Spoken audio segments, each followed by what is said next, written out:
जहां एक और बड़े शहरों में टेक्सटाइल इंडस्ट्री में कंपटीशन हाई लेवल पर है, वहीं छत्तीसगढ़ भी अपने हुनर संसाधन के दम पर उभर रहा है और बनने जा रहा है भारत का अगला टेक्सटाइल हब। जी हां, देश का अगला फैशन डेस्टिनेशन अब मेट्रो सिटी नहीं बल्कि छत्तीसगढ़ बनने जा रहा है। क्या है ये उद्योग और इससे छत्तीसगढ़ टेक्सटाइल इंडस्ट्रियों और उससे जुड़े कारोबारियों उद्यमियों को क्या फायदा होगा और किन 1000 लोगों को मिलेगा रोजगार, सब कुछ जानेंगे इस रिपोर्ट में। लेकिन उसके लिए आपको ये वीडियो पूरा देखना होगा और ऐसे ही खबरों से जुड़े रहने के लिए वीडियो को लाइक व चैनल को सब्सक्राइब कर दीजिएगा। चलिए वीडियो की शुरुआत करते हैं।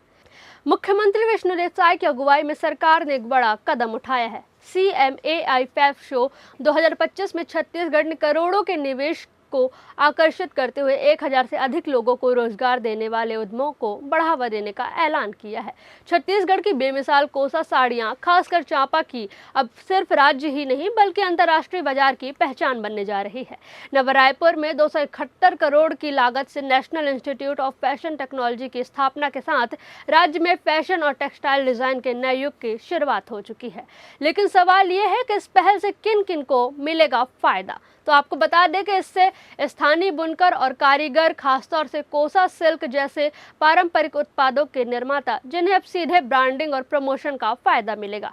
चांपा की कोसा साड़ियों से लेकर बस्तर की हस्तकला तक महिलाओं और स्थानीय कारीगरों को अब सिर्फ हुनर नहीं, प्लेटफॉर्म भी मिलेगा। कोसा साड़ियों की ब्रांडिंग और प्रमोशन से हजारों शिल्पकारों को सीधा लाभ मिलेगा। युवा वर्ग जो टेक्नोलॉजी, डिजाइन और मैनेजमेंट में ट्रेनिंग लेकर टेक्सटाइल सेक्टर में करियर बना सकेंगे। नवा रायपुर में 271 करोड़ रुपए की लागत से निफ्ट की स्थापना से युवाओं को मिलेगा वर्ल्ड क्लास फैशन एजुकेशन और टेक्नोलॉजी में ट्रेनिंग।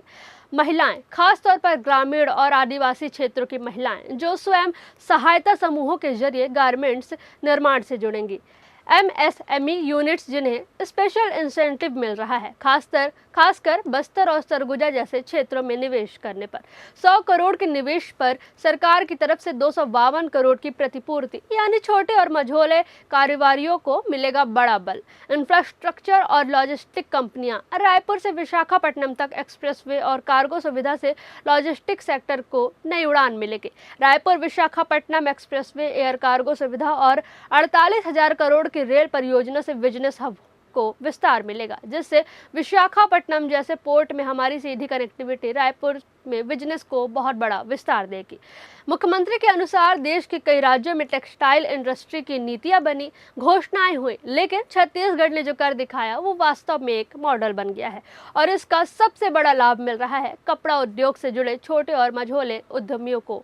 सरकार ने बस्तर और सरगुजा जैसे पिछड़े क्षेत्र को भी इस विकास यात्रा में शामिल करने के लिए विशेष रियायतें दी हैं। मतलब ये कि अब टेक्सटाइल हब सिर्फ शहरों तक नहीं बल्कि गांव, जंगल, पहाड़ और हर कोना बनेगा उद्योग का नया ठिकाना।